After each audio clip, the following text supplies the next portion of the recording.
As usual, we'll go ahead and get started by asking for a volunteer to lead us in the Pledge of Allegiance and a prayer, reading, or thought. Do we have any volunteers? Thank you. For which one? I'll do whichever. Prayer's fine. Okay, we'll have Ralph Clegg is going to lead us in a prayer. Our Heavenly Father, we're grateful for the opportunity we have together in this setting for citizen participation in our government and for those who have been willing to serve and perform the duties of their offices that are so important for our county commissioners and those who have been elected to office and for all our employees of the county for the work that they do, particularly during these troubled times. We pray for relief here and throughout the world from this virus, and pray for wisdom and prudence as we approach those acts of government which are so essential to our service here. We're grateful for the freedom we enjoy in this country, for those who defend our freedom, for our first responders here. We ask that thy blessings and protection be upon them and their families. And for these things we pray for. In the name of Jesus Christ, amen. Amen. Josh Daniels, you lead us in the Pledge of Allegiance.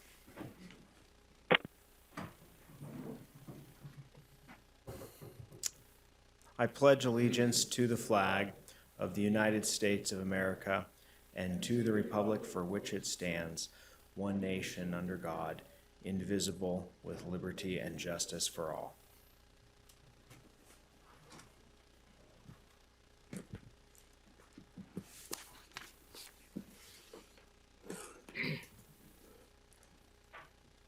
Okay, we will now go through the process.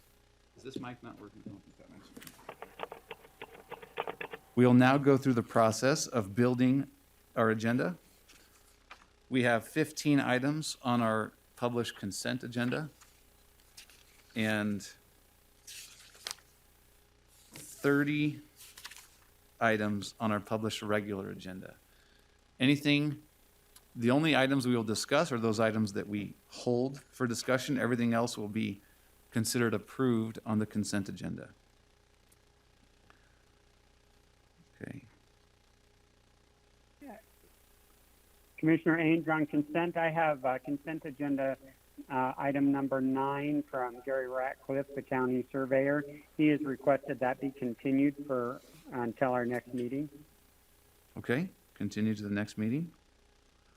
Thank you. I think consent agenda item number 3 probably needs to be held. I think there's multiple drafts going around there of that item, so we'll hold that. Okay.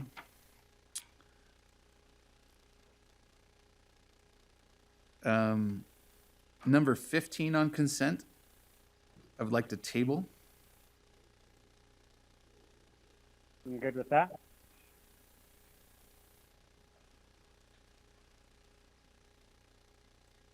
I'd like to hold regular agenda item number 3.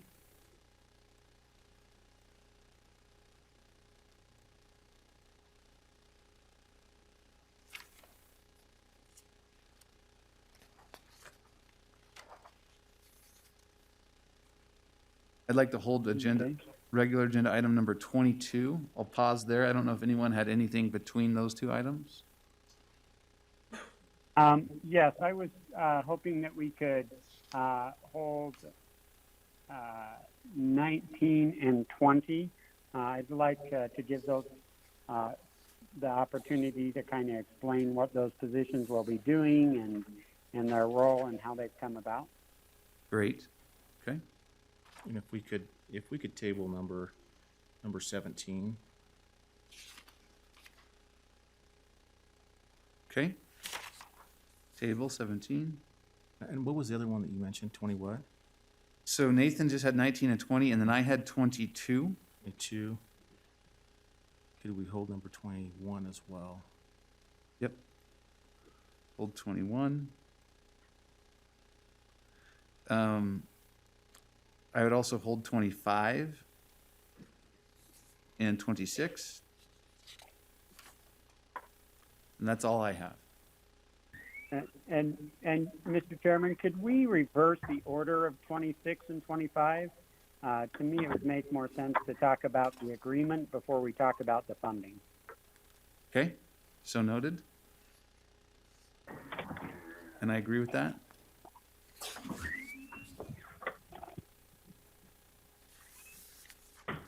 Okay, so I will pause for a moment. We are only going to be discussing those items that have been held for discussion. Everything else is approved on consent agenda, but I'll just pause to see if there's any public comment on any items.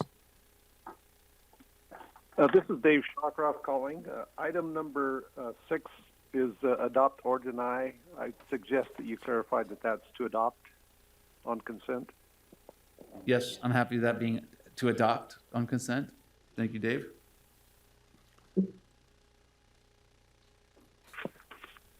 Anything else? Any comments on those items?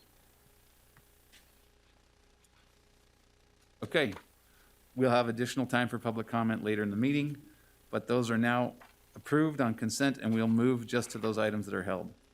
So item number 3 on consent, the vehicle policy. Commissioner Lee, maybe I'll turn this to you. I know that you've done some follow-up work since our last meeting and you circulated a draft. Yes. We have multiple drafts. Court went through a version and changed according from our last discussion time period, and then with his draft, I had some additional recommendations to put in there and some deletions, and then I also will note that there's another draft. I'm not sure who to attest this to. I think it's Public Works, not sure, or maybe even the Sheriff's Department. I'm not sure who this draft came from, but there's 3 different drafts. If I could just go through a little comparison with the one that I did with court and give some of the reasoning behind it. So you're looking off the one that you send around right Yeah, now? Okay. the one that I sent around, but it also has courts on there, so they're the same copy with cross-outs and It's the same copy. Some of the comments are from you, some are from court. yes, exactly. Okay. Maybe Yeah, first, and is that court? This is court.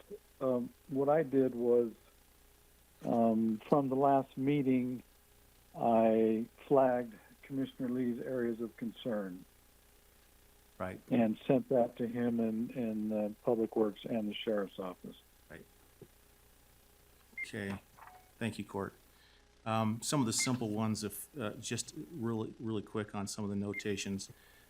There's a typo in subsection 6 for, it should say sheriff or undersheriff, not sheriff of undersheriff. Just some simple things like that. If that can be corrected. In looking down through it, some of the major, well, maybe I should start with this. What I did was I tried to find a way that, one, this vehicle use policy can be, it'll affect the county employees for county business, and it will help the county to promote the business that the county is about. That was number 1. Number 2, I was looking at how it can be defendable, and how it can be defendable even with our insurance companies. And so because of that, I reached out to Steve Hansen from the trust and asked for his comments, his concerns, some of his criticisms with it. And so a lot of my comments in here go along that lines with Steve Hansen from the trust as our insurance provider. And third, I wanted our policy to be consistent. Consistent meaning that we don't say unauthorized here, but authorized over here, but unauthorized this way unless we have this exception.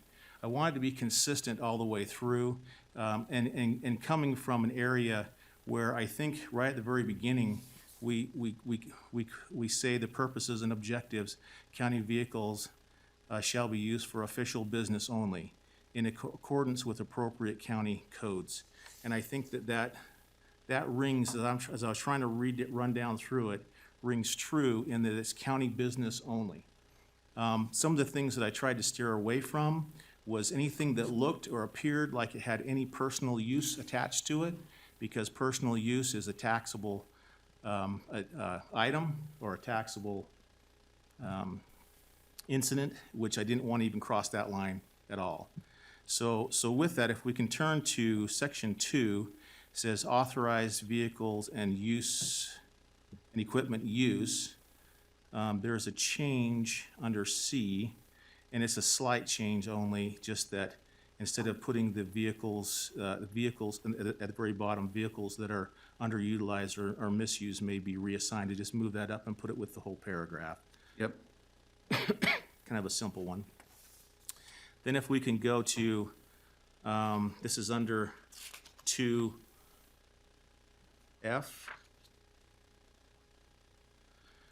I want to be consistent and put in there where it says County Commission, I just put Utah in front of it as it was referred to as Utah County Commission, simple formatting thing.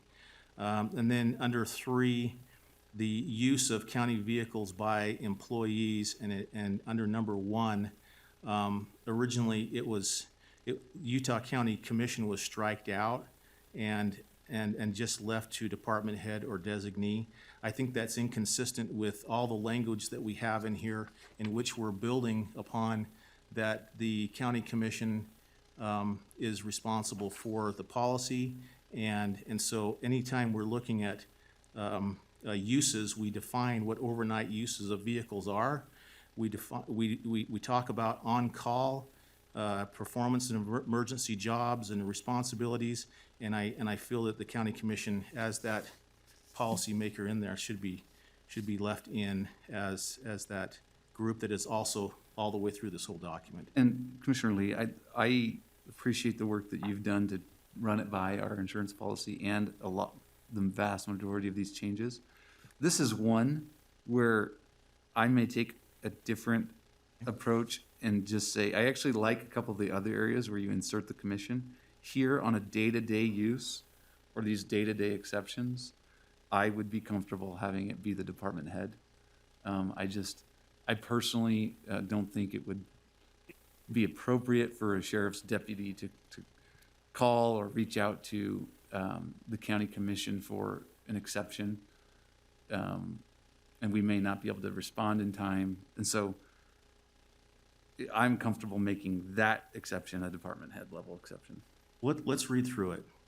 Those employees or officials who have been authorized by, and I inserted Utah County Commission and department head or designee, to have overnight use of vehicles, which may include those county employees who are on call to perform emergency job responsibilities at times outside assigned employee work schedules, and or which require with special equipment vehicles in order to perform the duties and assignments.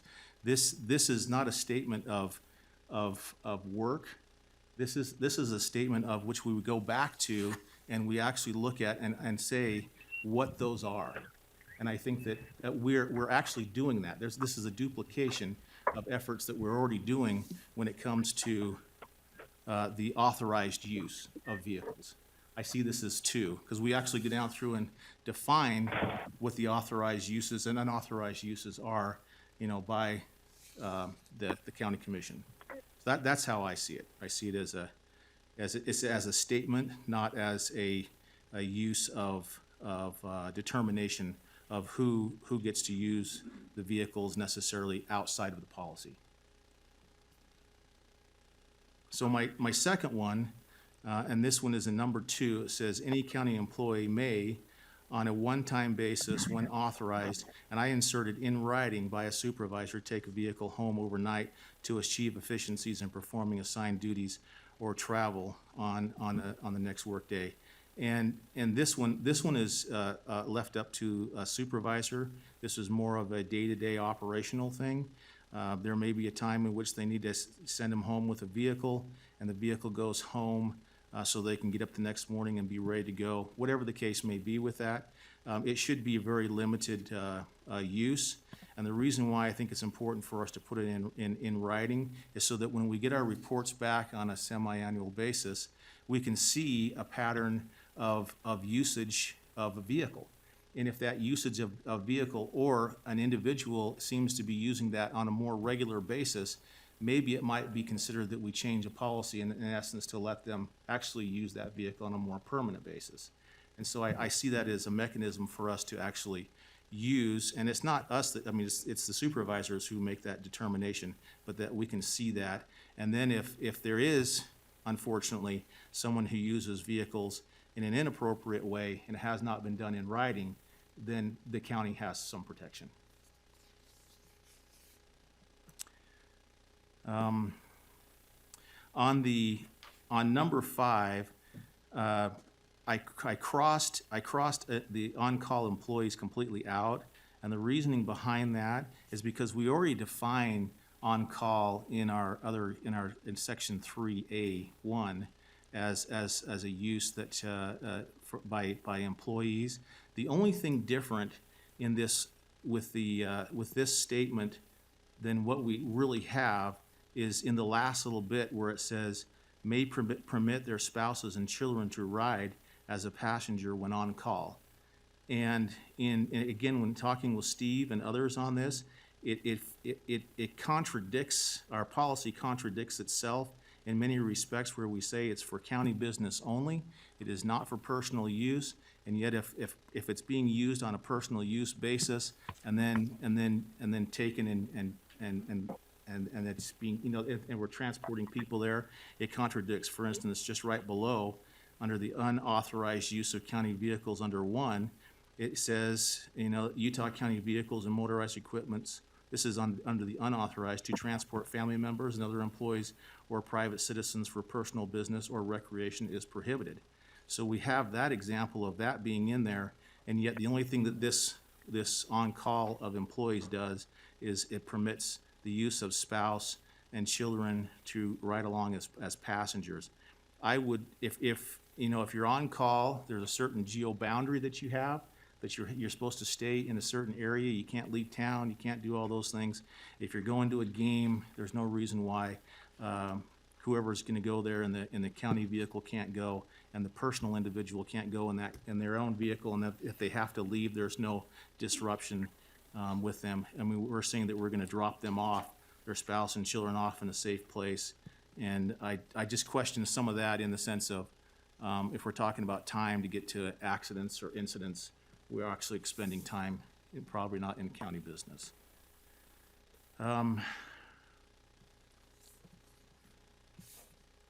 Okay. Those were the... Just, I'll make another comment. I want to make sure that there's sufficient leeway for the department heads, in particular the sheriff, as it relates, just because other departments have less kind of ongoing day-to-day use of their vehicle. It's less permanent attachment to their responsibilities, to make exceptions to this. I mean, I think there are times where it would be appropriate. And I've spoken with the sheriff and members of his department about, they want to be careful of this as well. They know that there's liability that attaches if there's personal use that's not necessary. But there are times where it's appropriate to have law enforcement have their family members in the vehicle, or unavoidable. And I think there needs to be some room for exceptions to this at the department head level. So Commissioner Ains, I like what both of you are working on here, and Commissioner, I really like a lot of the things you've tried to tidy up in this to make it consistent. Those are excellent, and so I was thinking, what if we adopted in there a provision with some wording that would simply state within an extreme or extraordinary circumstance, that with the department head's approval, the department head may grant it one-time exceptions, so that we're not giving an opportunity for something to just continue on, indefinitely. But the department head, obviously I think this is most often going to occur with the sheriff's department. We have an elected official who's in charge of their department, making that exception. If we just draft that into that as an extraordinary or unforeseen circumstances arise, the department head can grant an exemption. Yeah, and I like that line of thinking, and I don't know how, we'd write that in so that it could be, again, going back to those points in talking with our insurance company, a certain defendable, not so that it can just be carte blanche, handed out at will, so that flexibility is part of it. I think, again, going back to our basic tenancies in here in which we say county vehicles shall be used for official business only in accordance with appropriate county codes, I think that is an overarching, and there might be. I don't know what they are. I don't know what those exceptions would be. Obviously, if the county's on fire and somebody has to jump in the vehicle, I don't think no one's going to think about a policy. They're just going to get their family out or whatever the case may be. That would be something, I think, on a common sense, reasonable basis. But some of the others, I'm not sure what those would be. And the more that we leave it to subjectivity, it's not a policy anymore. It becomes just ad hoc of whoever determines it based off of maybe some circumstances or preference, and so it's no longer a policy. And I agree with that. I also think that we need to be mindful of what is the reality, what is the historical practice, what is the right baseline that our current sheriff and administration want to have. Because I think it's better to have a policy that is less restrictive, but which is enforced and becomes the norm and the day-to-day risk management kind of mission of the sheriff, than it is one that's overly onerous and there becomes a pattern of maybe non-compliance or feeling like it's not, in accordance with the needs of the department. Yeah. And so, On a county business basis or on a personal use basis? well, exceptions for personal use, like ride-along program, that's in there. Yeah, that's There are other situations where I think this is important. So I actually think I think all these changes that Commissioner Lee has made, if we had the department head can make an exception, I would be comfortable with that. But without it, I just, unless we want to just do more work. But I've spent some time with departments and the sheriff is here. Maybe he could speak to any concerns he would have, but I do want to make sure that we have the appropriate amount of flexibility and that we are contemplating, kind of where he's training his deputies at the moment. Okay, so Right. And Commissioner Go Lee, ahead. Commissioner H, part of my thought process in reviewing this was to look in section 2 there. If we just included that, it would be like, I'm trying to, so like a section, so section 2, insert G, and have that verbiage in there, I would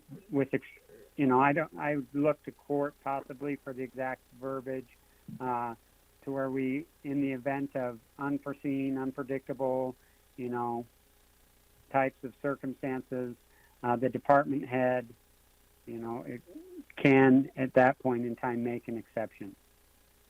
all right, I wonder if I can talk kind of through that with you. If that was inserted in there, which I think is probably reasonable to put in there, would it be an event that is something that is recordable? As far as they need to have written permission, is that what you're saying? Yeah, some sort of recordable. I mean, it might be something verbal, but there has to be a recordable document that comes with it, so we can analyze it. So they got to shoot an email across, or Yeah. I mean, if it's a copy of a text message, or if it's through and Sheriff, you could correct me if I'm wrong here, if it's through like the sheriff's systems, I'm guessing that we have record, right, as you're radioing back and forth and stuff like that, of those correspondences to some degree. So if it came through, you know, the radio systems or something like that, that we could have record of it. You know, those. So I would agree that we need to have some type of, you know, we need to understand or have documents as to why we felt this fell within that metric. I could go with that, Commissioner, if that showed up in our semi-annual reports as, you know, the exceptions that were seen in there. And I don't know, I mean, I would want the feedback of departments. I don't know if that's, again, I think there needs to be an acknowledgement of what the day-to-day reality. If somehow, like you were just saying, it's naturally recordable in the normal way that they would ask permission, then I'm fine with that. But if this would create another obstacle for just a quick little exception, I mean, I think to a certain extent, we have to trust that our departments are going to make exceptions and that they're the ones who are going to be holding their own employees accountable for any violations of that. And so, you know, I'm not necessarily for creating a whole new process for approval.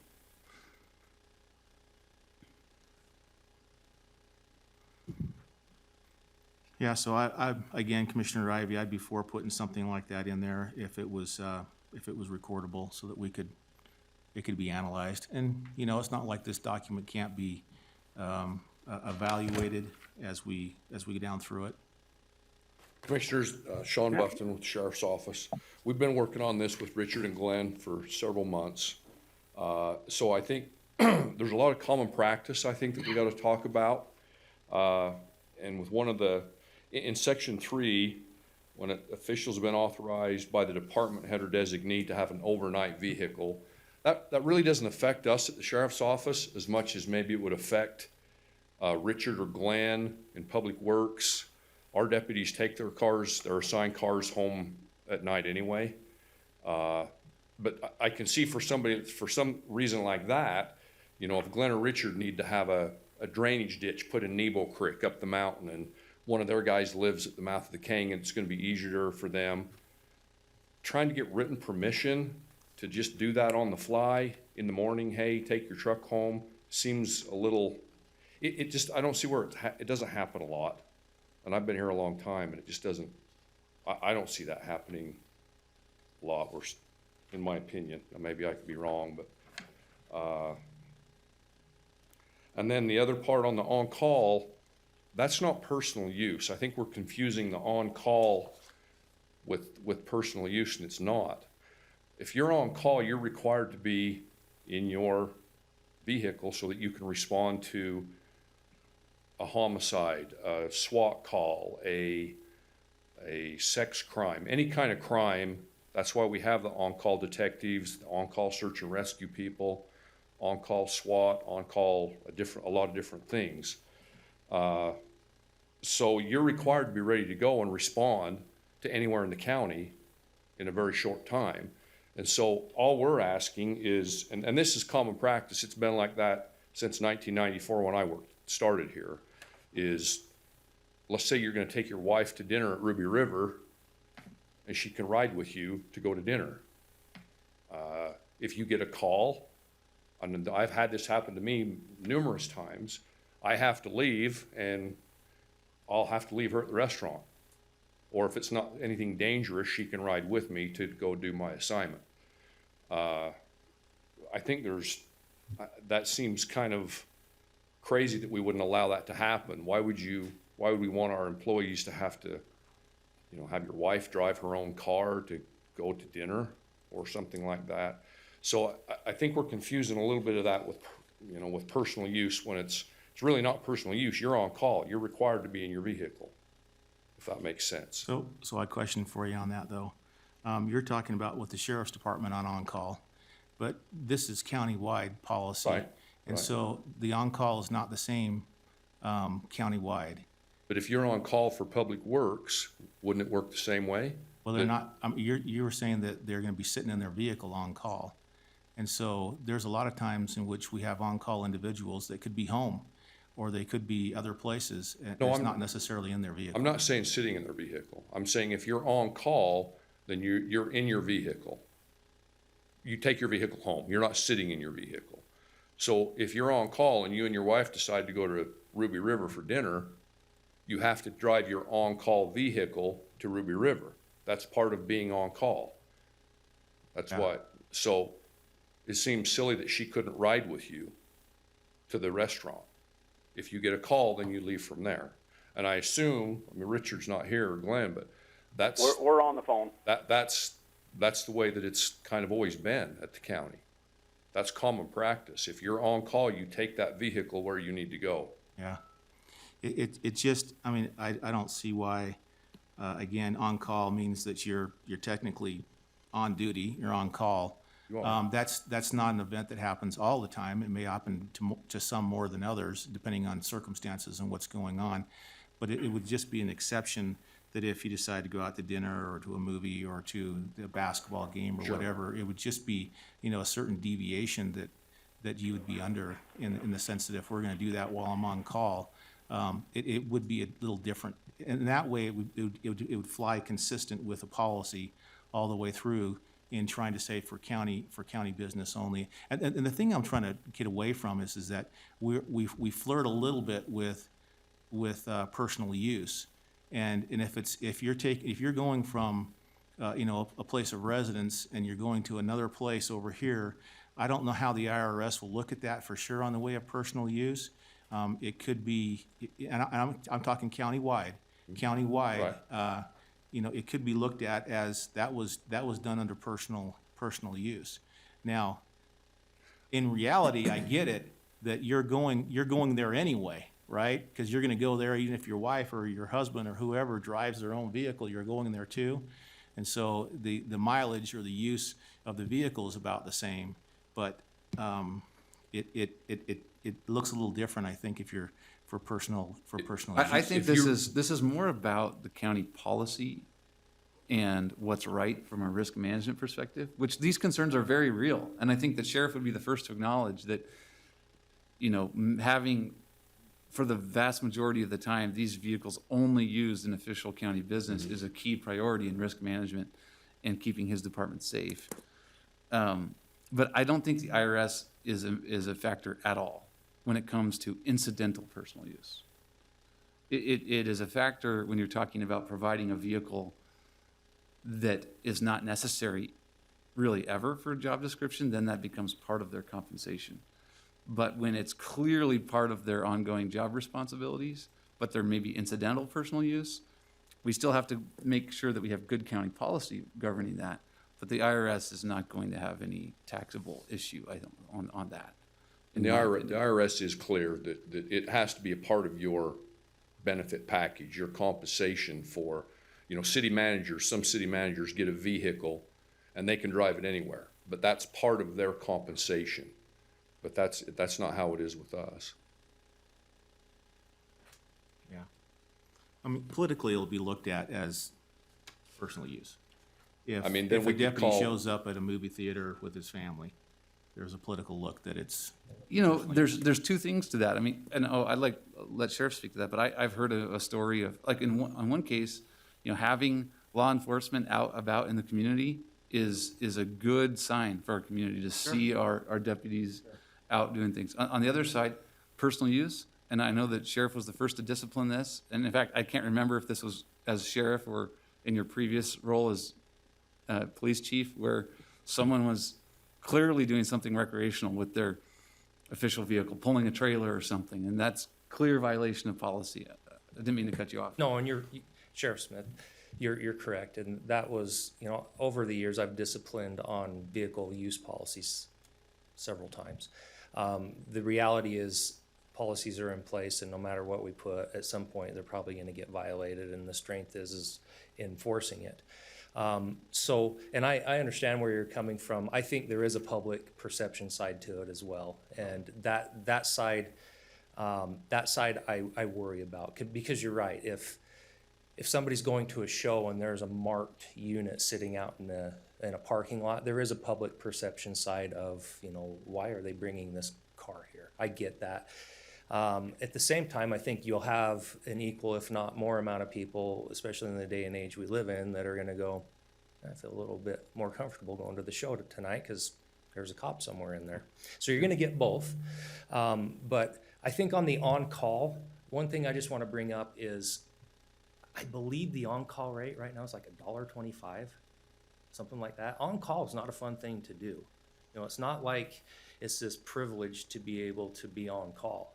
And I don't want it to be a jail sentence for your week or your weekend that you're on call and everything I do now has to be severely deviated and taken out of the way because of, oh, I'm gonna get $1.25 an hour to be in this status.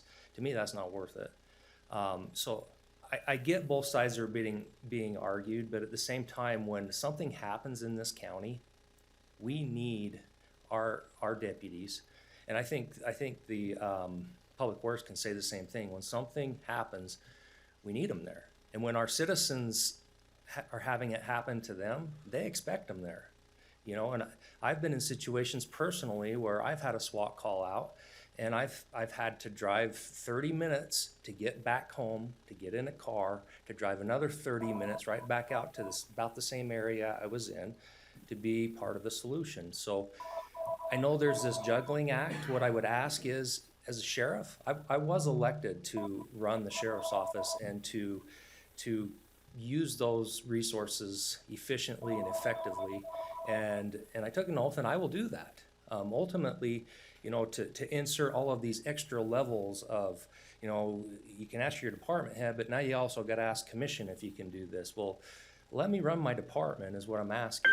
And at the end of the day, if somebody violates this policy, I don't think the answer you guys want either is, well, I don't know, it was commission's decision, not mine.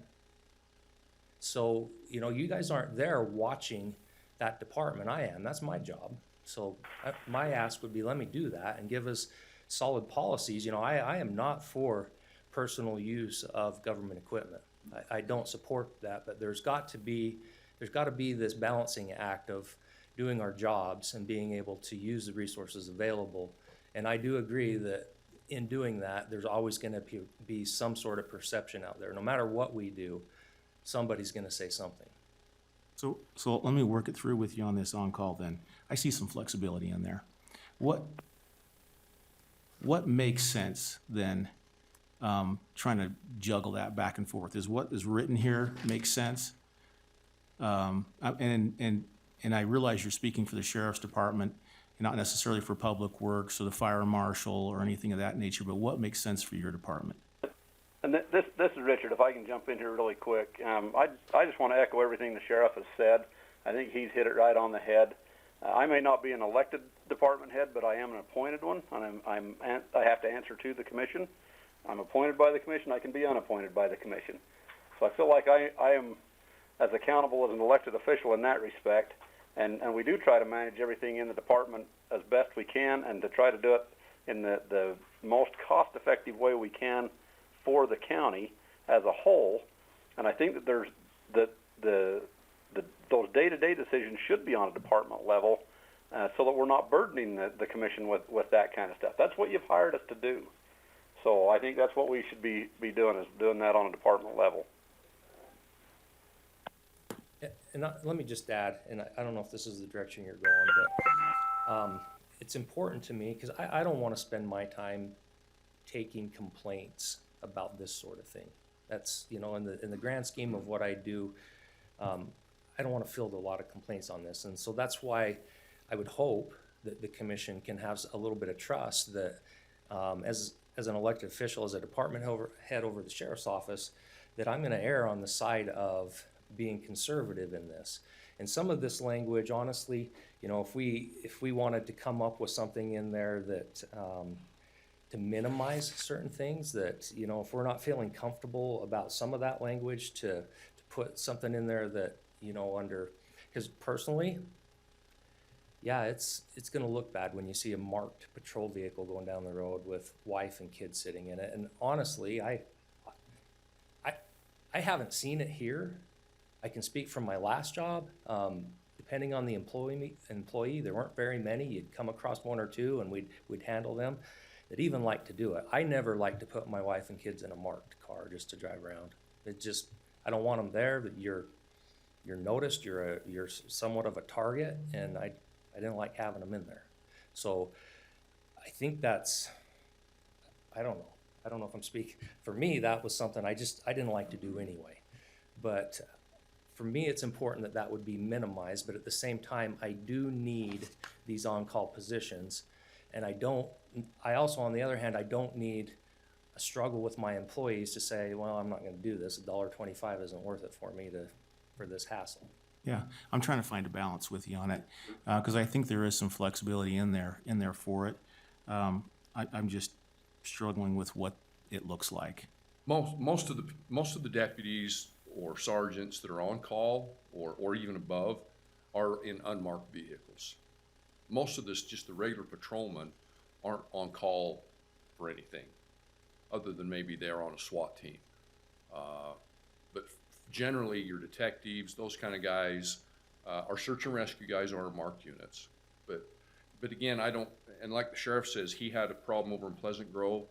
We just don't get deputies taking their marked unit to the movies.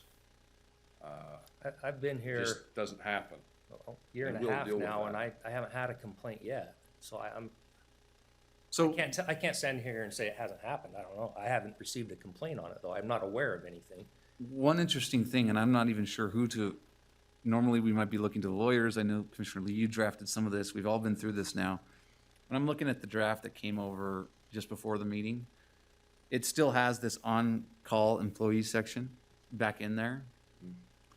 I actually think that doesn't need to be in there, just from the way this is drafted, because in section 3, it does give the opportunity to designate on-call employees. So on-call employees are already authorized, right? So then the question becomes, but are they allowed to have anyone else in the vehicle? Right. And if you go right above that, in section 4, number 5 was stricken previously, passengers specifically approved by the department head. As long as you had passengers specifically approved by the department head back in there, and you had on-call as one of the things that's an authorized use in section 3, then we don't need this separate section about on-call employees. I don't think it adds anything new to this document. And I agree with that. And Tanner, I agree with that. And I think with the addition back in of subsection 4, number 5, that we accomplish kind of what we've been talking about, right?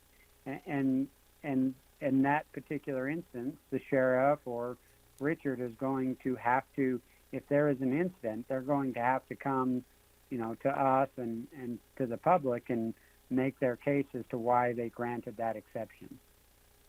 Yep. That specific approval. And so I like the accountability measure there, if there is an instance. Because I think that's what we're all after there, is just, to minimize any type of abuse, make it punishable if it occurs, and then make sure that there's accountability to the taxpayers in the instance that something does happen. And I think that would accomplish that.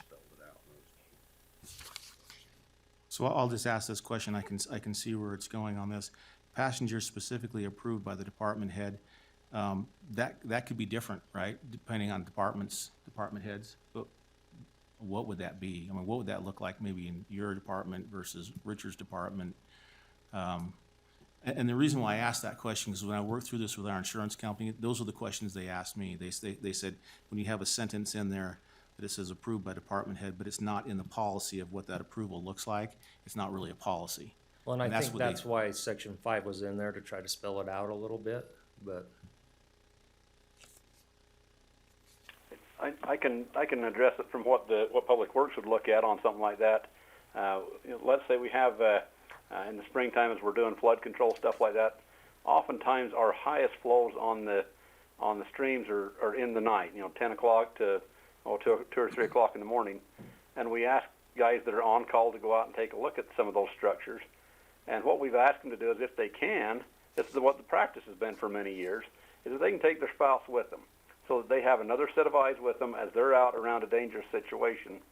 If they have a problem, they've got somebody else that can call for help. And so we've asked them to do that. We've told them they can take their spouse with them in the vehicle. That's a situation that we would look at and authorize for that specific situation. It's not a, okay, you're taking your wife to dinner sort of thing like that, or typically the public works vehicles aren't going on things like that, like you would have a police vehicle that may be a little different situation. But that's just an example of one of the ways we would look at it on a specific basis. Yeah, and that actually makes me very worried, because if you're out there in a flood situation and maybe you have a break somewhere and all of a sudden you get a flash flood and you're out there with, you know, the employee and their spouse, we have liability issues that are probably higher. I mean, I like it better when the And the only sheriff's other option we department would says have that they're there gonna is to drop send them two off employees in out, a because safe I'm not place. comfortable sending an employee out by themselves.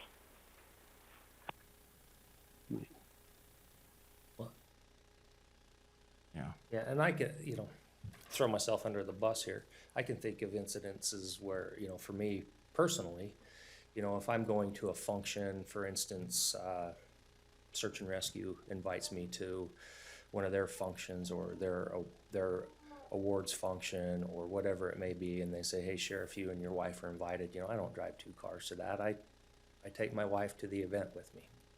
So, Yeah. Okay.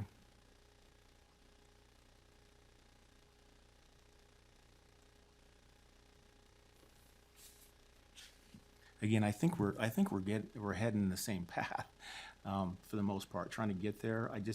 I'm really trying to see if we have a policy that's a policy, as much as possible, and maybe we can't. Maybe we can't get to that point to where the policy is written up in such a way that on paper it becomes a defendable policy. I don't know. I'm just trying to find, like I said, as I went down through it and had the criterias in place, I was trying to find a way to make it a policy that fit all 3 of those criterias that worked. And I appreciate that, and I think it is,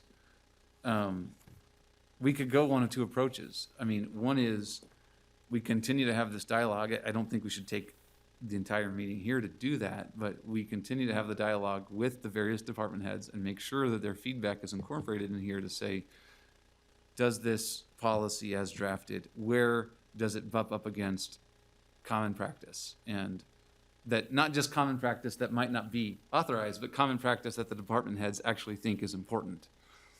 And I wait think until we get there, and I've already done that with at least a couple of the departments. Or we just make sure that we make these couple of minor tweaks in this very policy that give department head approval, and then we can go ahead and move forward with it.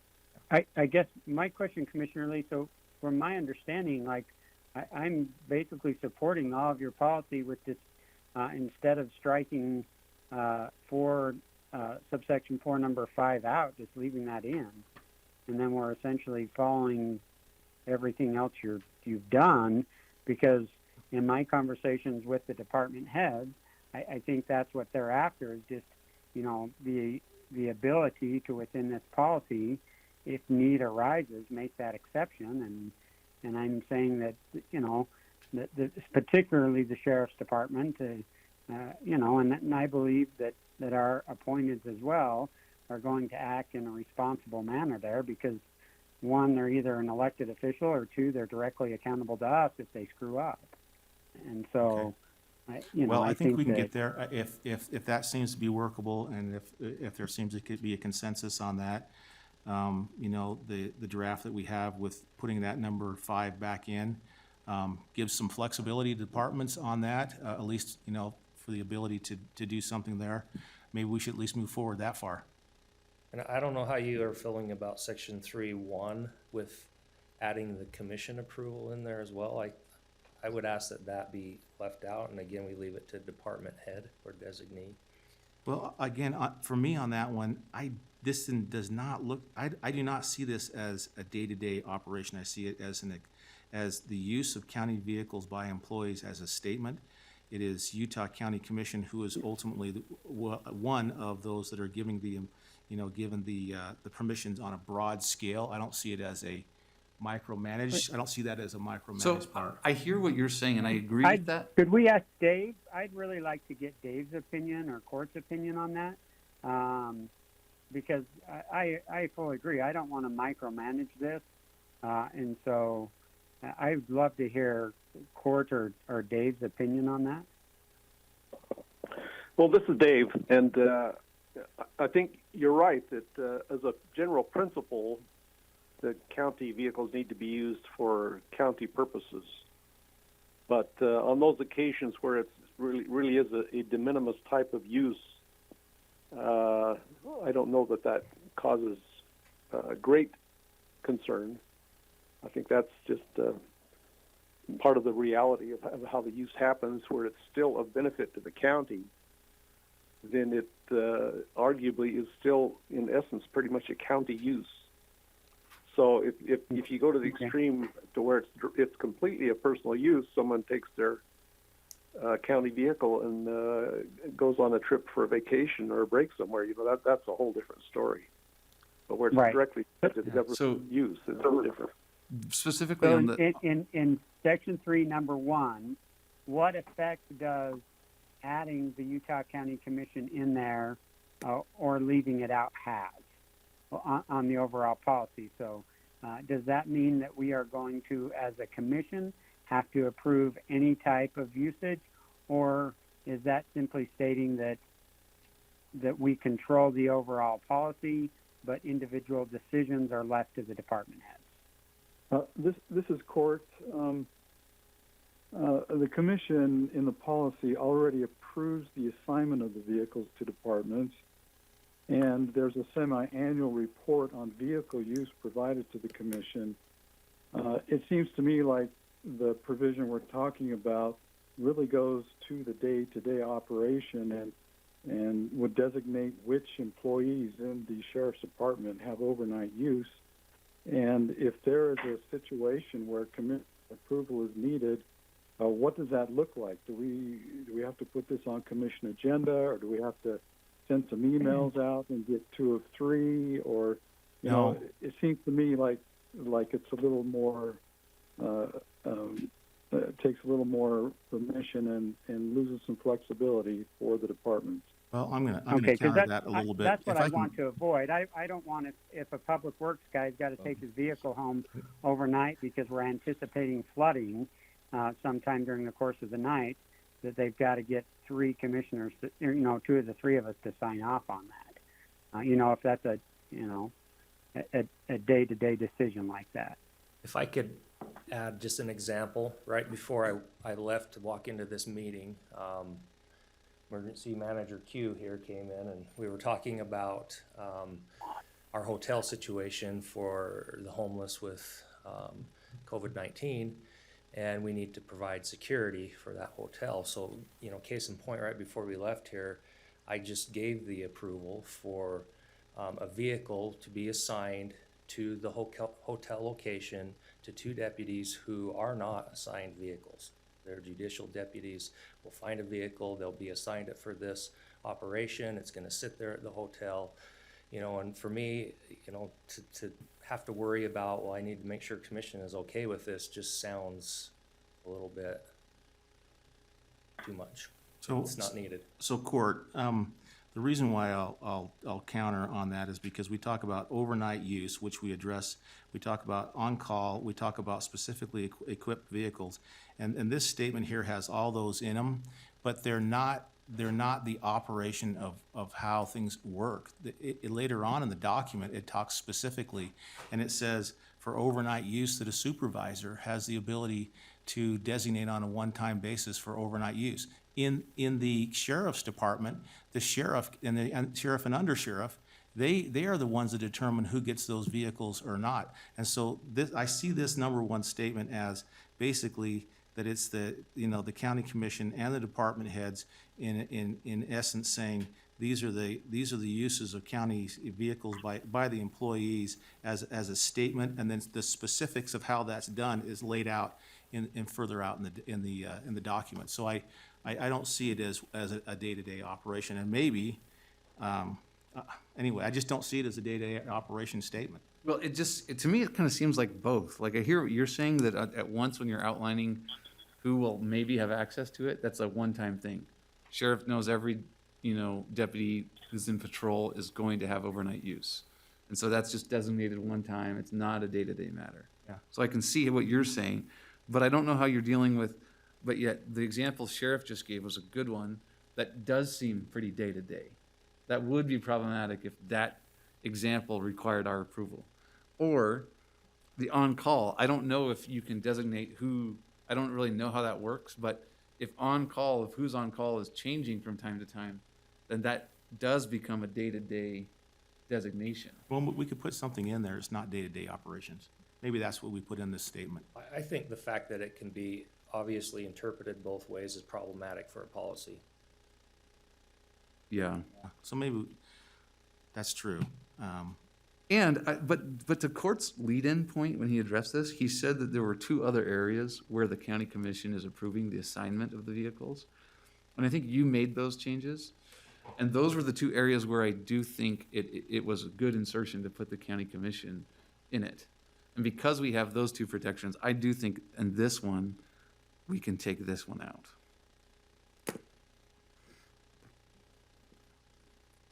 Commissioners, if I could just add one other thing. We've talked a little bit about, I think the way that's written on one of the versions is a semi-annual report. We would really like to do that as an annual report to the commission as we're preparing all of the budget stuff. That's when we're looking at what vehicles are changing out for the next year, things like that.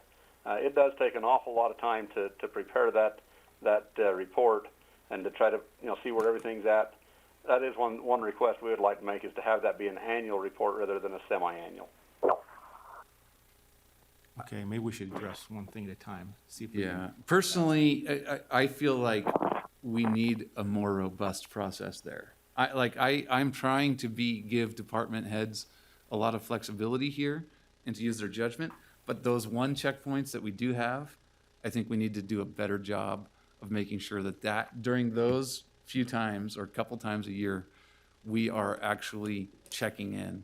And so personally, I've heard you out on that, but given where we currently are in tracking things, I'm okay keeping semi-annual in. Yeah, I am too. Going back to this a little bit though with the authorization, in essence, the authorization of this policy comes straight from the Utah County Commission. It's our policy, right?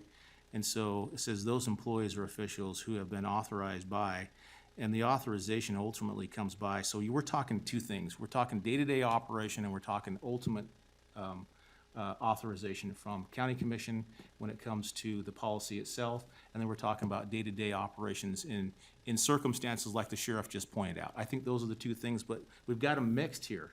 It looks like they're mixed. And so maybe there needs to be some separation in that, just in that, that first number one.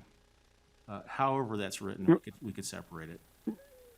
Right. I think the clarification would be really good there to make sure it's a little more clearly stated, so that there's not, as has been mentioned, the opportunity for multiple interpretation. And then I think we're pretty close, right? We are very close. However, I will tell you, I'm kind of teetering right now on, is there a motion that gets this done? Yeah. Or do we need to just postpone this? Because I know we don't want to do that. No, that's fine. I can make a stab at this. And I guess I'm just going to ask one clarifying question. Bill, on number 3.1, would you want to just reorganize that sentence so it's clear, or just strike out the Utah County Commission portion for now? Well, I'd like to see Recognizing it. that if I'd it like to became see it. problematic, we could add it back in. I'd like to see it reorganized, maybe, and I'll just kind of throw it out there.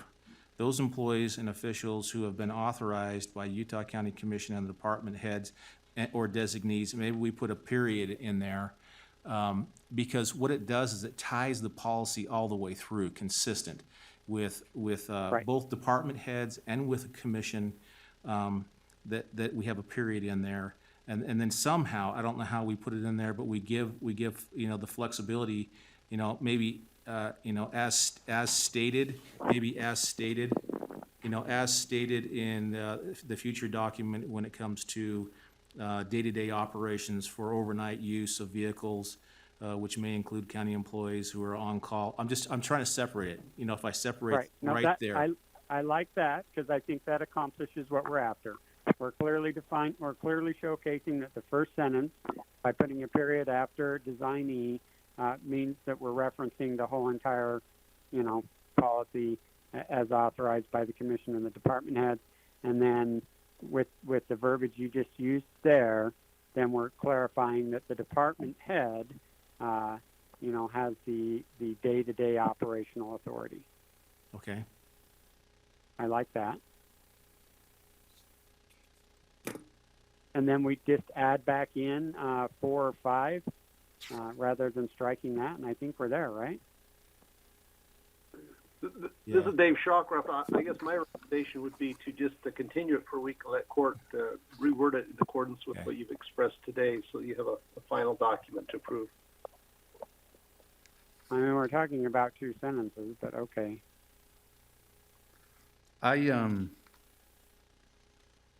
do think on number 3 too, because the one-time use on those are supposed to be kind of rare, that we should have some sort of tracking on that for purposes of knowing. That was another one in there. Right, and that's added in there. Yeah, and that we could add that in there.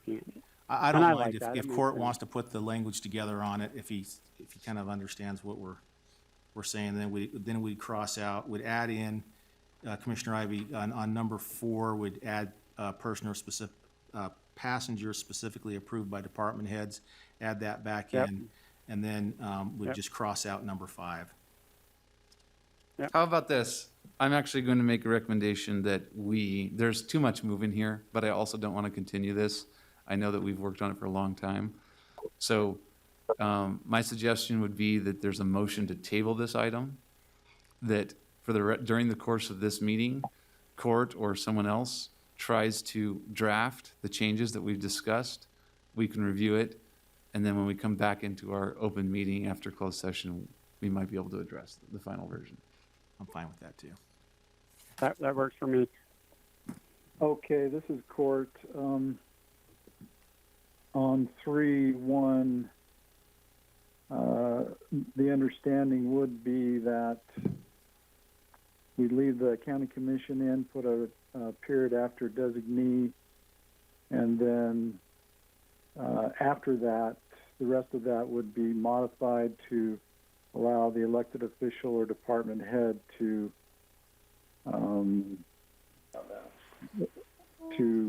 designate these other uses on a day-to-day basis. And I think you could make it easy in the sense that, as stated in this policy, day-to-day operations for overnight use of vehicles, which may include county, and then on, all the way down through the rest of it. Because Okay. a lot of this has already been stated in the Lord, policy. I'm wondering if it would be helpful for you and Glenn and maybe Sean Buffton to get on a 3-way call and iron out that language and then have something to present back to the commission. Well, we're trying to get this, I think we're trying to get this done today. Yeah, no, but they could go do it now. I mean, we are still going to have another hour in this meeting and then some time in closed session, so. Okay. Okay. I'd entertain a That was motion on this. What are we on? I'll move to table consent agenda item number 3. Second. We have a motion and a second to table item number 3. All in favor, say aye. Aye. Aye, that Aye. passes 3-0. Okay. Consent agenda item number 15, nope, that was tabled as well. Regular agenda item number 3, I believe, is the next for our discussion. This is also the Sheriff's Department. I just had a question. I understand that this is needed, but my understanding is that this is a new fingerprint machine, and most of this amount was budgeted for, but we're just a little bit short in this line item right now.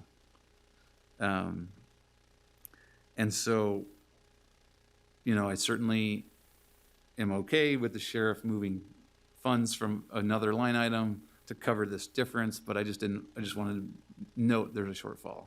Okay. Did you have any questions on why or? Well, feel free to speak speak to it. So what, it's the fingerprint machine, I don't know if they Yeah, made so that clear I think to there's you. $10,000 in the line item. Yeah. And I think it's like $12,000. Yeah. Actually. I think it was a little more than they originally had planned on. And so our current fingerprint machine is about 10 years old. I talked to Lieutenant Jarvis today. They're having problems with the lasers that scan your fingerprints, and they're having a really hard time trying to get any kind of service done with it because it's so old, and any updates, computer updates, because we're tied in with the state. on No the question. fingerprint I mean, system. I think we all know, and that's why it was approved in the budget. And so you guys are ready to do this, and I support getting this. It's just a question of where do you intend to pay for this extra $2,000 overage? You know what, he Our didn't, 2,500 is account. it 2,500? Okay. He didn't let me know that. So I mean, I think we're fine. Personally, I'm fine to get this approved, but it needs, typically we try to make sure that there's funding in the line item that's gonna pay for the. Yep. I don't know if Deneen has any additional comment on that. No, transfer, so I mean, personally, I would say I would support this, assuming that there's a budget transfer from 2,500 to this line item. Yeah. Are you ready for a motion then, Tanner? Yes, Okay, I'll move that we approve regular agenda item number 3, noting that there will be a budget transfer from account 2,500 to cover the extra cost. Second. we have a motion and a second to approve item 3. All in favor say aye. Aye. Aye. Aye. That passes 3-0. Okay, number 19, we have a string of staffing discussions here. Perhaps I can make an introductory comment to some of these. Would welcome comments from the various departments.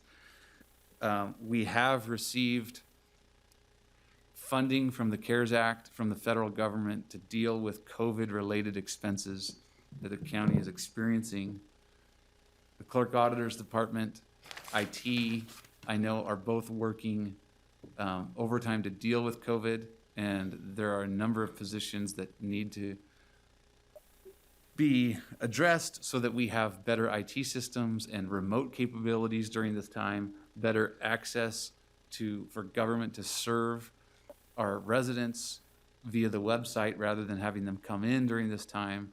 And so a lot of these IT-related expenses are grant-funded through COVID, and the same thing is the case with, in the clerk auditor's office, we have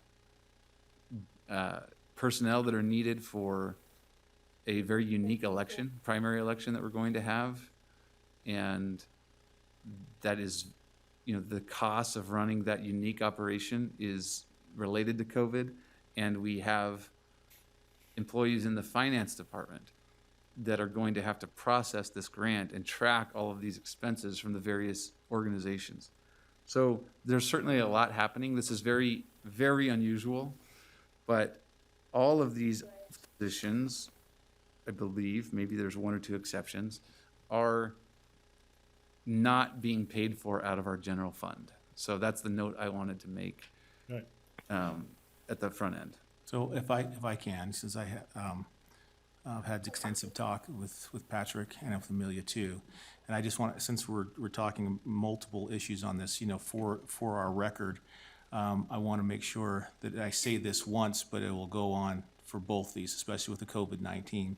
And that is that I found out this morning that I was on a phone call with the United States Treasury and NACO, along with Amelia and Deneen, and I think others, probably Josh was on there too. And they were kind of going and walking down through the expenses, how we can expend this money in an appropriate way. And it was very clear, it came across very clear to me that these can be used in this way, in an appropriate way.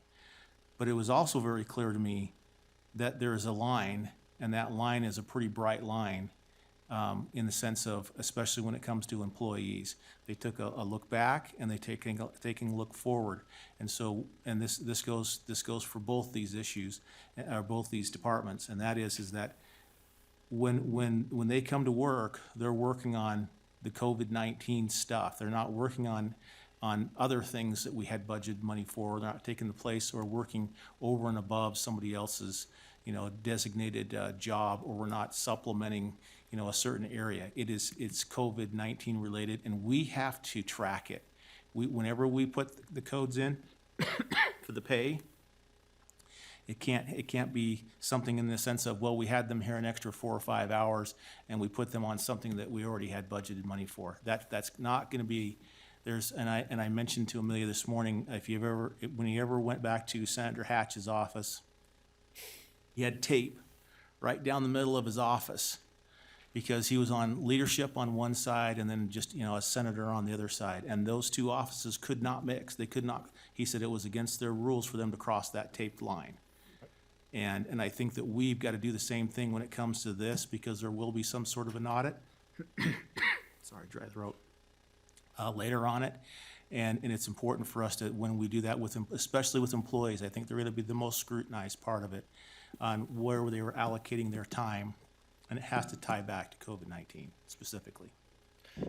Patrick Warrow, the IT director. Commissioner Ainge said it well.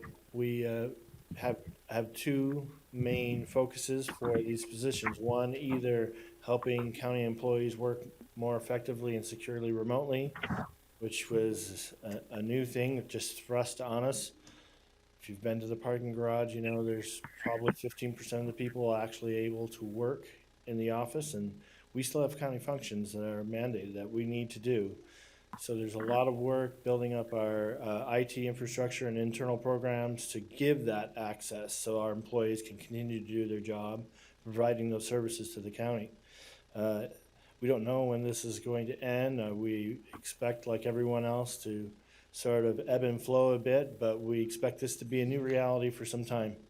So there are a lot of things that have been traditionally done over the counter and face-to-face transactions by the public also. And we need to provide other ways of them doing those and accessing those county services. So it's not hard for us to take these positions and allocate them exclusively on those two realms. There's so much work to do there. I have no fear of that. We will obviously closely track it anyway. And I'm in favor of it. Now, you already know that. Mm-hmm. I'm in favor of moving this forward because of, exactly what you're talking about there. Second, on both items, so I don't have to say it twice, and that is that these are grant-funded positions. At the end of this year, they go away. They don't carry over. We're not going to look at budgeting items when we come to budgets for these. These are grant-funded, and so they have a time frame or a life cycle to them. Exactly. We're aware, and we want to get them on board as fast as we can, so that we can get the production that we need to be ready by the end of the year. Any other questions for me? Thank you.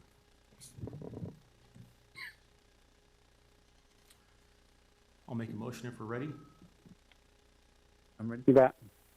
I'll make a motion that we authorize the addition of 5 full-time grant-funded career service programmers, 3 positions, and 1 full-time grant-funded career service network administrator to the staffing plan, as stated in number 19. I'll second.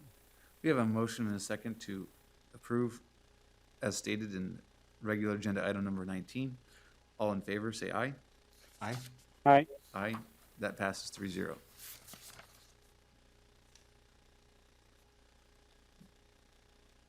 Any additional comment on 20? No, I just want to make sure. No, I would Our just knowledge is echo the the same thing that, I'm grateful for Amelia and her team working on this so diligently to make sure that we can take care of this money appropriately, apply it to the appropriate use, and give a second to Commissioner Lee's comment he made just a moment ago and reemphasize that these are grant-funded positions that go away at the end of the year. And I can address that just for a minute. I don't know if that's going to work. It's a little. Can try that again without the echo and feedback. I can go to the other mic if that works better.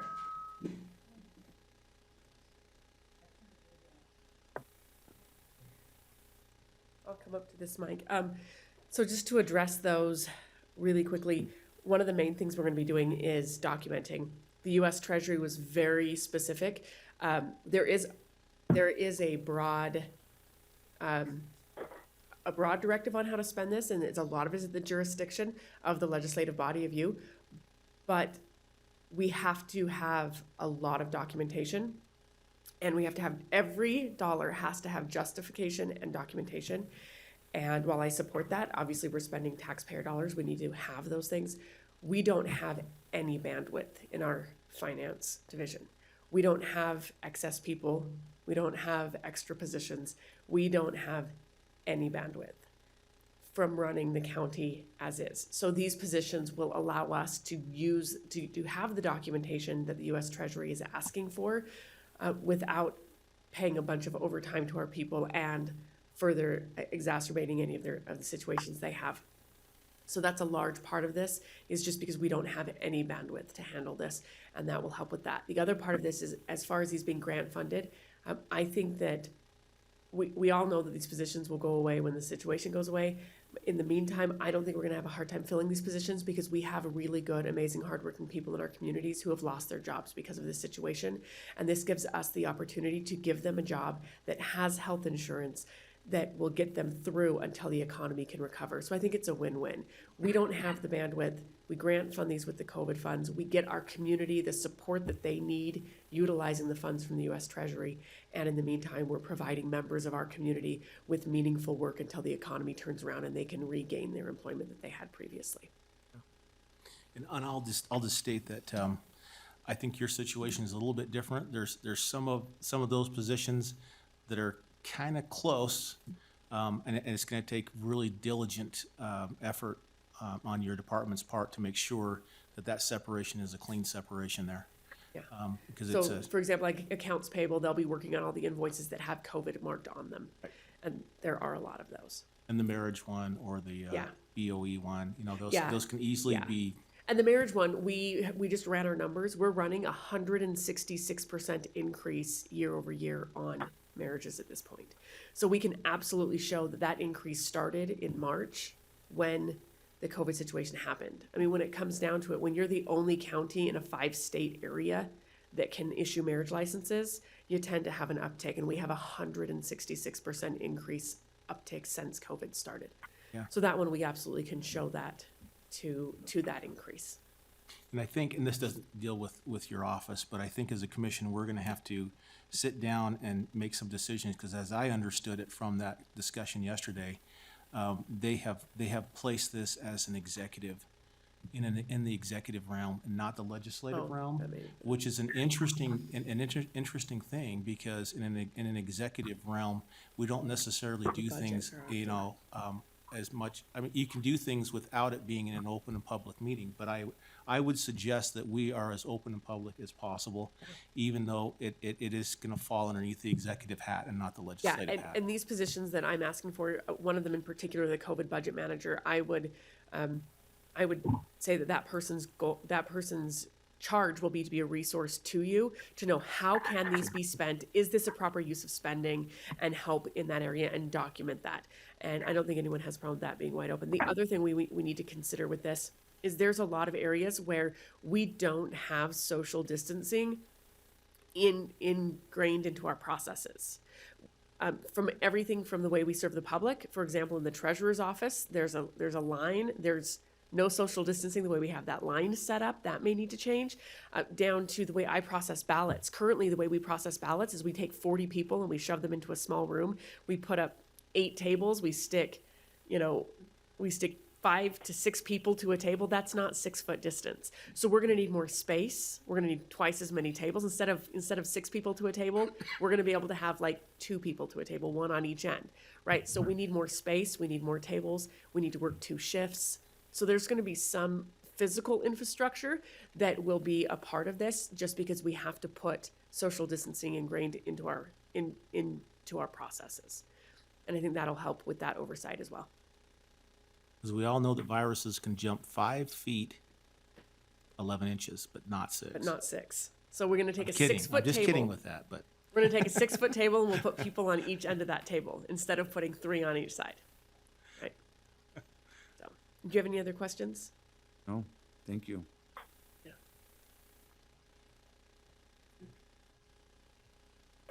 I'll make a motion. Make a motion that we authorize the addition of the following I'm not gonna read, I'll just say, as stated in number 20 on our regular published agenda. Second? We have a motion and a second to approve regular agenda item 20. All in favor say aye. Aye? Aye. Aye. That passes 3-0.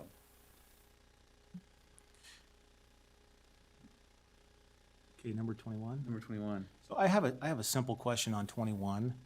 I understand the reason for this is because you've got programmers and so forth that now are becoming more supervisory levels with more individuals coming in. As I understand it, that's correct? That's correct? Yeah, that's part of it anyway. Part of it, and so maybe this is with Ralph as well. Because this is an event, after the event is over with, do we go back? No, if you remember, this was originally funded in the budget already to have a senior programmer position, and it was tabled along with some other Oh, that's changes back. But I need it even more now, but I anticipate needing this in perpetuity because of the amount of projects we're doing. These aren't supervisory in the sense that they're doing evaluations, but it is project management level supervision. You're right. I was mistaken, and I was thinking about the COVID-19, and that's why we were moving these to a supervisory, but that was already there, so. Okay, Anything else? nope. If we're ready, I can make a motion. Please. Make a motion to approve and authorize regular agenda item number 21. Second? Motion and a second to approve regular agenda item 21. All in favor say aye. Aye? Aye. Aye. That passes 3-0. Item 22. There's a budget transfer here. If I recall correctly, this is one for risk management and one for the marriage, the ID verification? That's correct. So there's a request for $25,000 for the identity verification that's related to the online marriage license processing. There's fees to cover that, so it's sort of budget neutral. It's just as you process more licenses, we have more people that need to have their identity verified, so the revenue comes in higher and the expense comes in higher too. So that one should be budget neutral, but there is additional expenses required because of the additional revenue. The second one is safety incentives. This is for the law enforcement personnel. This is something that the county's been asked to do by Utah Local Governments Trust. Last year, the program was, it was the first year of the program, and there was a little bit less than $40,000 spent. And the request is about the same amount last year. I would personally have a question. Last year, the way that transfer worked is there was a bucket of money, but it was only transferred in installments. The whole amount was almost spent, but I didn't know if you wanted to follow that same procedure this year or not. By the way, Deneen Jackson, Clerk Auditor's Office. I was wondering who you were up there. I wouldn't mind following the same procedure. I mean, we need that money in there, however we get it in there. I know we had some conversation back and forth on how that works, but however we can come to a consensus of getting that money in there. So, I mean, the return on that is just phenomenal, so it just needs to be done. Yeah, and I don't have a problem with putting the whole bucket in there. It's just I wanted to Is there a problem has there been a problem doing it the way we did it in the past, or has that been hard? That's not hard for me. I would maybe defer to the sheriff's office. I think that they probably bear, a little bit more of an administrative burden on that. Yeah, it works. The only thing I would say is it seemed like every time we needed to do it, the program stalled out because we're trying to go through the process of getting money moved over. Oh, we don't want to have that. We want to So, keep it fluid. I think it was pretty consistent from quarter to quarter what we spent. And I think we'd expect the same thing this year. I mean, we're already, what are we going, 4 months behind now? We haven't issued anything since January. So, because we don't have anything. So first quarter will be gone like that. But I would prefer it just be transferred. I didn't see any issues with. We know the where way it's it was going. Yeah, it was administered properly, and it'll be watched closely this time as well.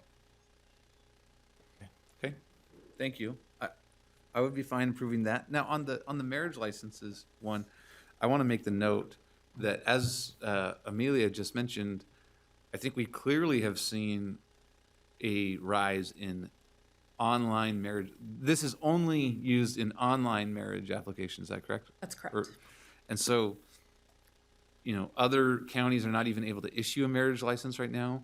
Utah County, because our clerk auditor's office developed this unique capability of issuing one online, as people have all seen all sorts of disruptions in their marriage plans, this has really helped facilitate a lot of marriages and obtaining marriage licenses. And so you can attribute that increase of our demand for these licenses to COVID-19. And so even if we're going to transfer this from restricted fund, I would just like to make the note of that as we talk about noting every invoice. I think that that's a COVID-19 invoice. So does it have go to be, ahead. does it have to be transferred from restricted? I mean, because this is a fee generating, so does it have to go from restricted? Because there's no money to offset it for now until the revenue comes back up to offset it? Or why is it restricted? Money needed? I think it would be better to transfer it from restricted right now with just the notation that was made and then address that later on once there's kind of a more formal budget that's prepared. It is COVID related, but the fee includes the payment of the identity verification service. So I would say that we probably need to look into that some more. I see. So I'm wondering, Commissioner, if it can't be just transferred internally and instead of going through the restricted account, I think that's kind of where I don't know if you're going along those lines or I'm going not. two ways. So let's imagine, I think it is important to note that this is budget neutral. Right. Even if we didn't have the grant funded, Right. this money is ultimately, people are paying for this additional demand. So we will see revenue, but that revenue doesn't come into the same line item or into the clerk auditor's department to pay it, right? In fact, it goes into the general fund, and it ultimately would just be distributed down into fund balance or the restricted fund. Right. So it will kind of self-replenish it. And so that's one reason why if we didn't have COVID, I would be supportive of this. It doesn't look neutral. It looks like we're transferring in, but it's going to pay for itself. Yeah.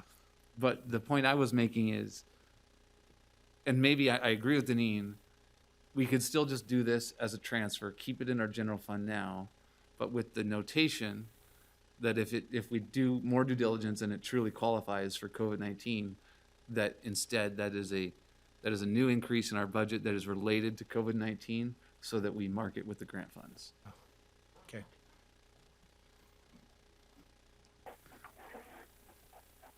Okay, thank you.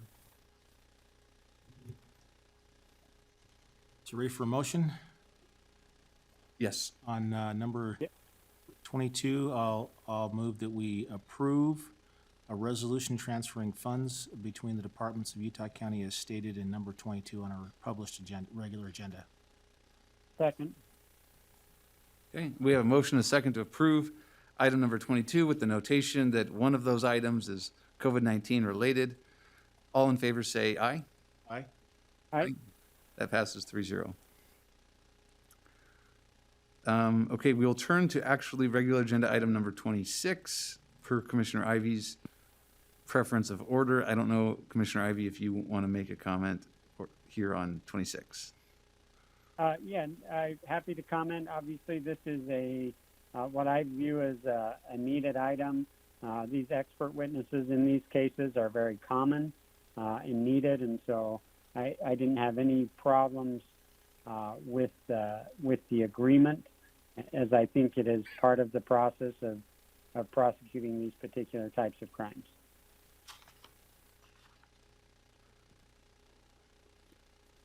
Okay, And then, as we look at 25, I think we have some conversation.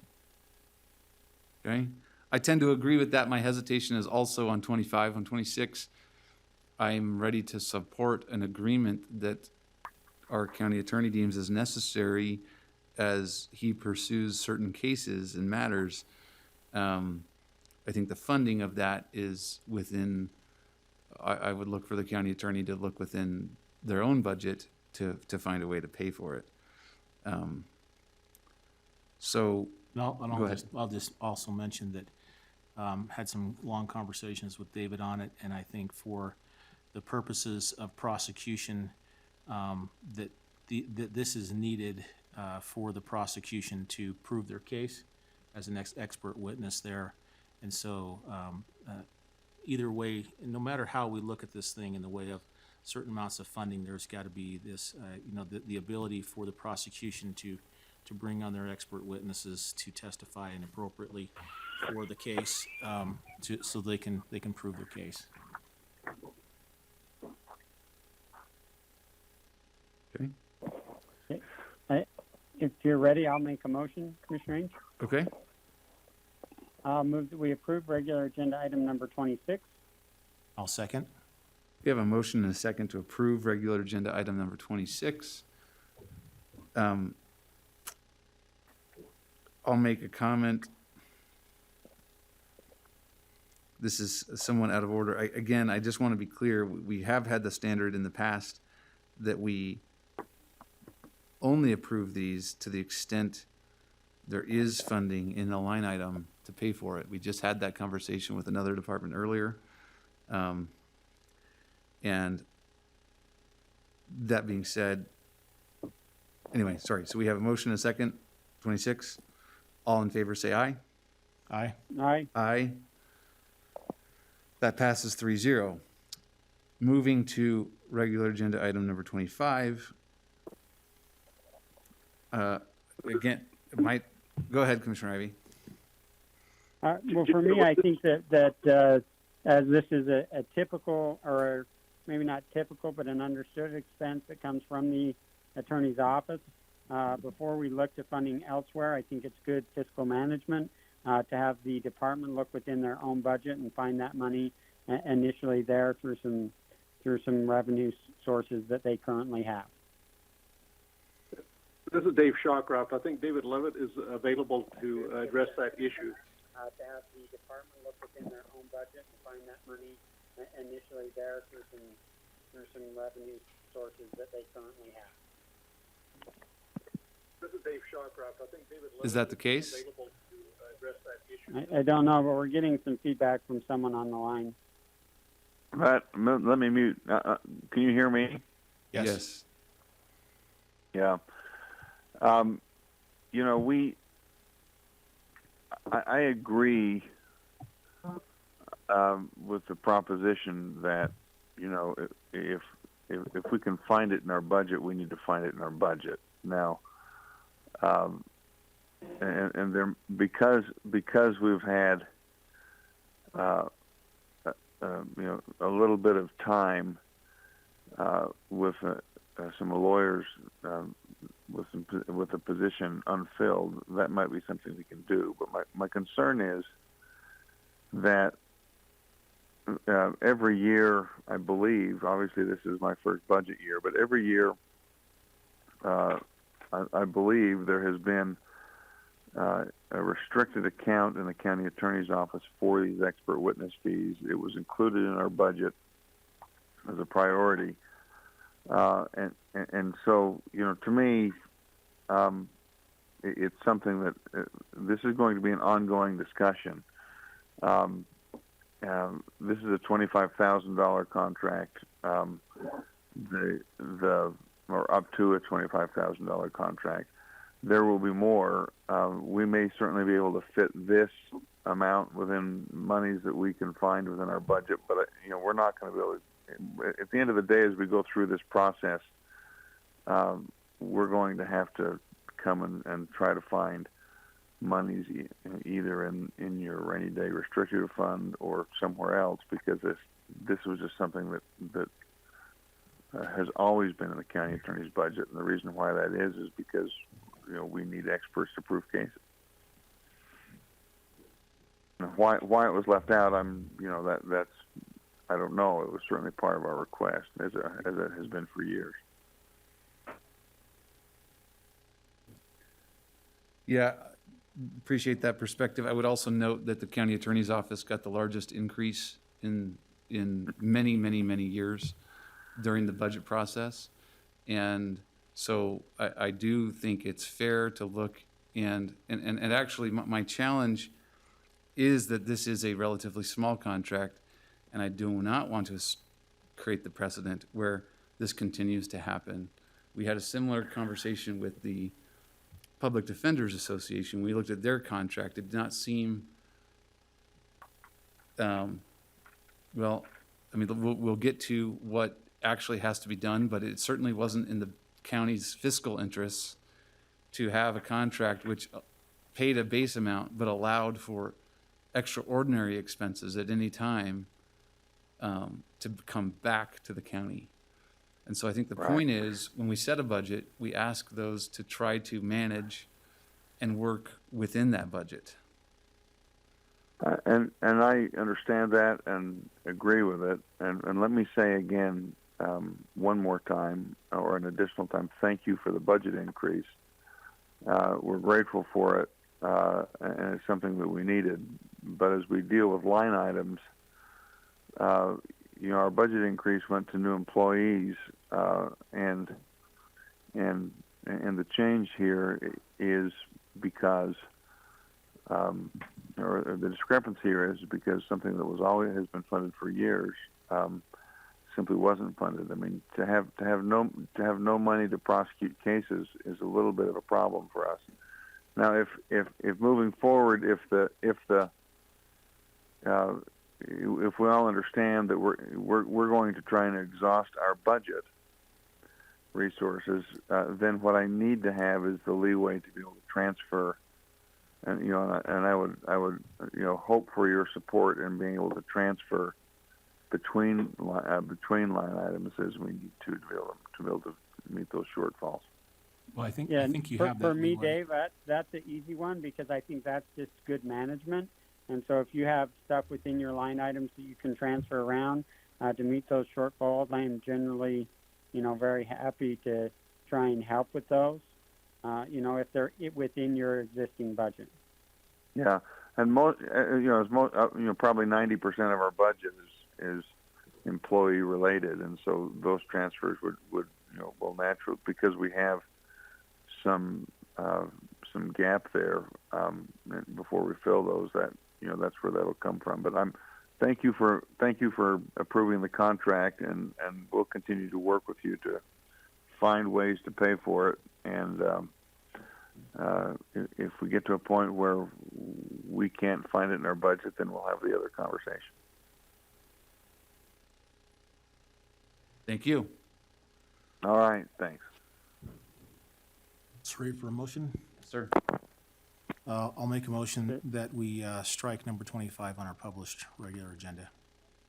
I'll second. We have a motion and a second to strike item number 25. All in favor say aye. Aye. Aye. Aye. That passes 3-0.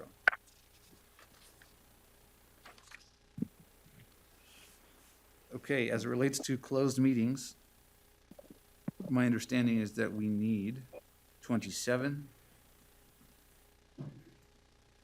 29, and 30. I'm not sure whether we need 28. As far as I know, we don't need 28. Okay? All right. I'll make a motion then that we strike number 28 on our published regular agenda. Second. We have a motion and a second to strike 28. All in favor say aye. Aye. Aye. Aye. That passes 3-0.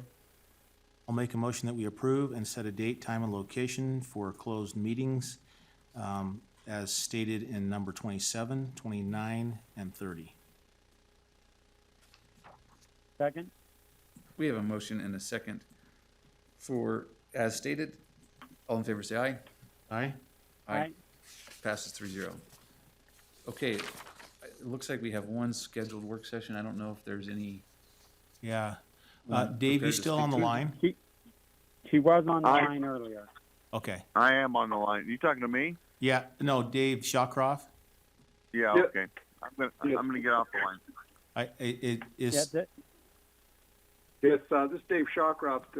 I So- thought that she would be available if did she she's call not in? on the line. She's not on the she line? was on the call when the meeting started, so I think she's still here. Well, this is Colleen Eggett. Are you talking about me? Yep, you're up. Yes. Yes, Okay. Colleen, we're Okay. looking for you. Okay. Well, that's just great. So let's see. Where do you want me to start, basically? I'm Colleen Eggett. I wish that I could be there with you in person. It's so hard to just see the whites of your eyes when you can't see me, and I can see you on the little picture, but it's a little bit harder not in person. Can you hear me okay? Yes. Yes. Okay, great. So let's see, I have come here today to talk to you about the Utah County Bookmobile. And so I hope to talk to you about the Bookmobile service in general, some of our strategic priorities, some things that we've been doing, some of the statistics that have been going on for the last year, and some other useful things that you might like to know. And I'd be happy to answer any questions that you might have. Just to tell you a little bit about me, I have altogether 17 years of experience at the State Library. I have 10 years of public library experience total, and that includes 3 years as the American Fork Library Director. And that was a fun experience for me to be in Utah County and experience the wonderful people that are in that community. It was really remarkable. That is one of the highlights of my career, to be able to have done that. I'd like to just talk to you a little bit about the Bookmobile service. I know you know a lot about it because you've had Bookmobile service with us for a long time. But basically, it's open to anyone in Utah County. We also serve on your Bookmobile. We also serve northern Juab County, which is Mona and Rocky Ridge, and we serve Indianola, which is in Sanpete County. And those counties pay for their share of the services. We provide basically mobile library services to outlying communities that don't have immediate access to city libraries. A lot of your county is very urban. You've got Provo, Orem, some of the bigger places. American Fork was considered more urban than rural. And yet you've got this huge county with a lot of land mass, and we serve those people that don't have immediate access to city libraries. And we also provide on-site service at our Bookmobile headquarters. There are 5,000 items on the Bookmobile and 20,000 items in the headquarters library altogether. We offer access to interlibrary loans for those hard-to-find items. And let's see, what else? So the Utah Northern Juab County Bookmobile is a joint effort of the state library, Utah County, Sanpete County, and Juab counties. Overall, the state library pays 49% of the cost of the Bookmobile, and the counties combined pay 51% of the price of the Bookmobile service. Let's see, we have a dedicated staff. We've got great staff that is just really, really knowledgeable.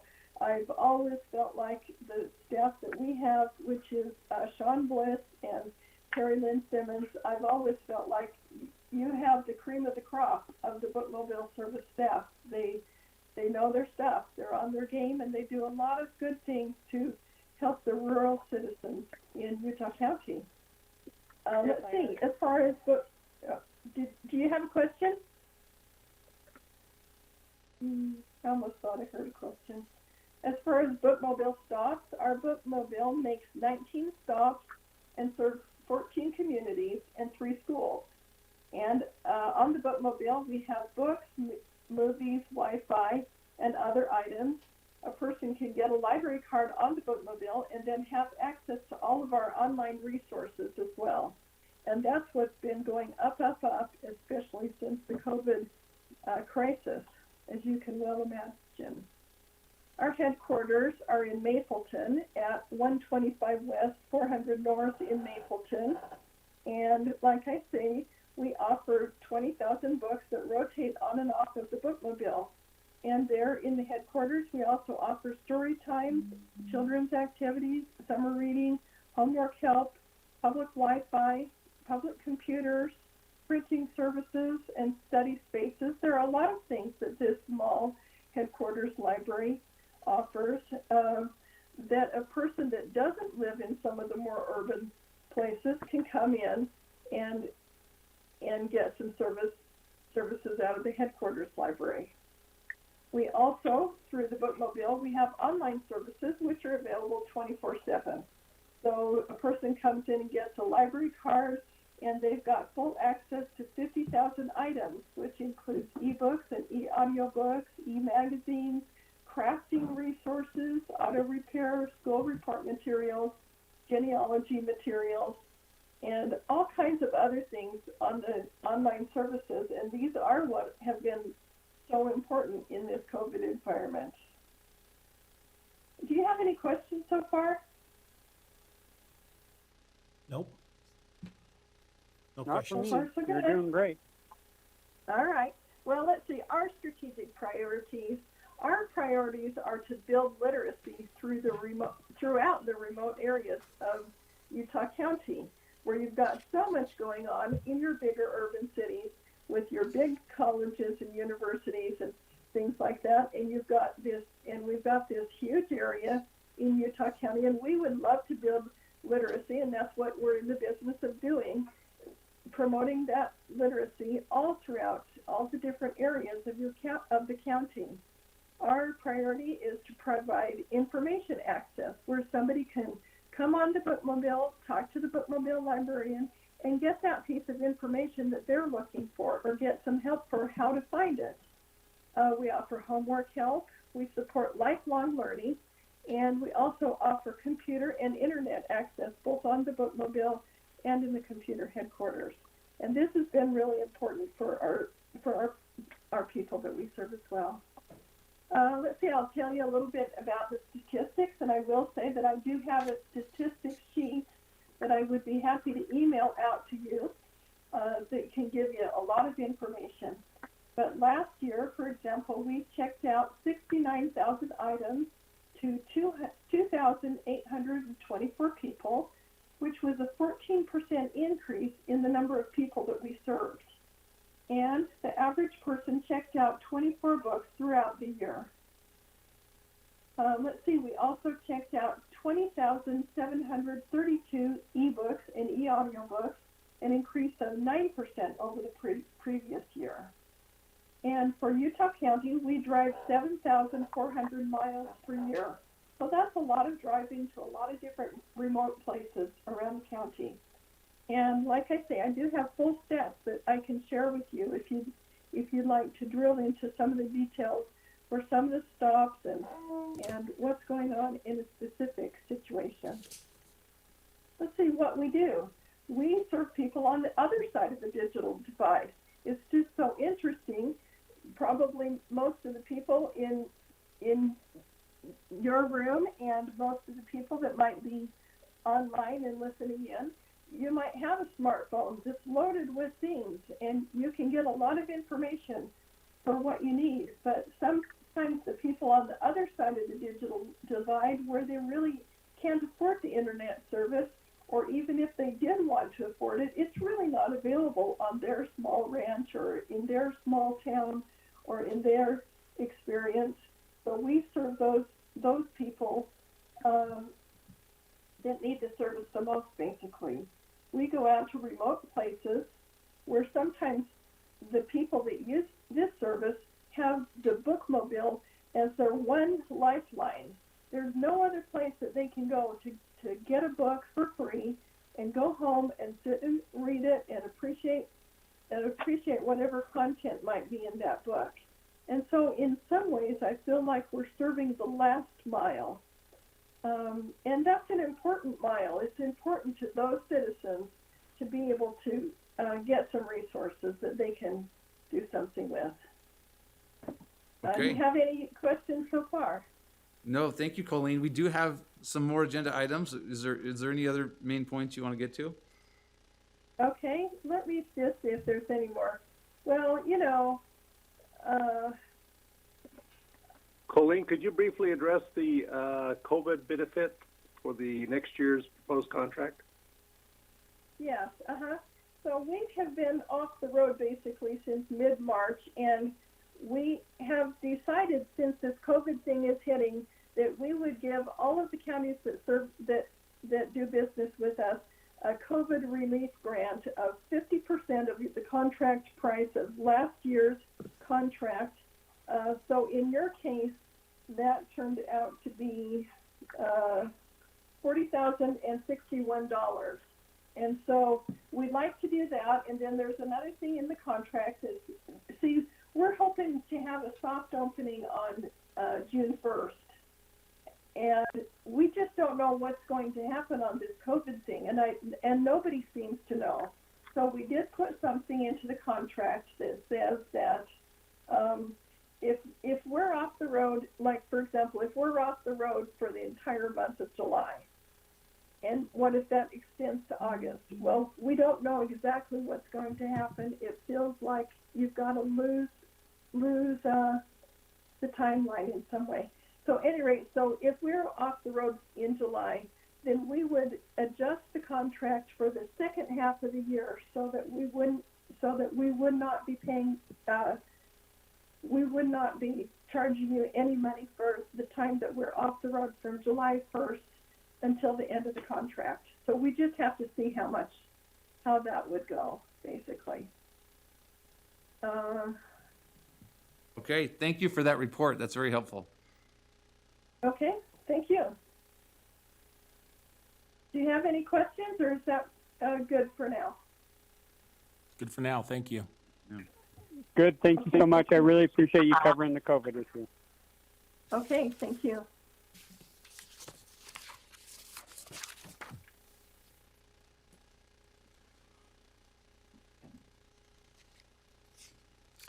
Okay, we will now move to public comment. Do we have any general public comment on any items?